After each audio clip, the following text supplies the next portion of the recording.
Welcome to Pindar Poetry. We hope you learned something new. In this video, I will show how to make sea moss from scratch using an easy method. First, take about 1/4 cup of dried sea moss and rinse it very well under cold, running water to remove any debris. Next, place the cleaned sea moss into a large bowl and cover it completely with filtered water. Let it soak for a good 12 to 24 hours.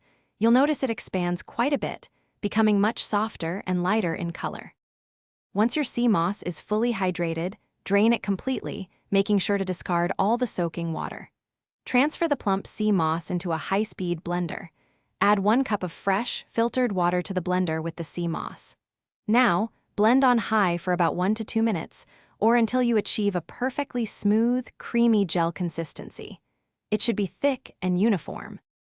After blending, carefully pour your homemade sea moss gel into a clean, airtight glass jar.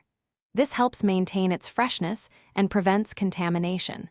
Place the jar directly into your refrigerator. When stored correctly, your sea moss gel will stay fresh and potent for about 2 to 3 weeks. Always use a clean spoon to scoop it out to extend its shelf life. Sea moss is packed with 92 essential minerals, offering fantastic support for your overall health and well-being.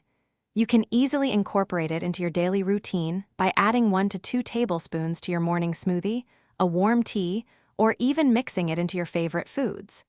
It's a simple way to boost your nutrient intake. Also, life's too short for a stinky car, so check the description for a link to grab some little trees, black ice, and other great deals. Thanks for watching. Consider subscribing if we helped you.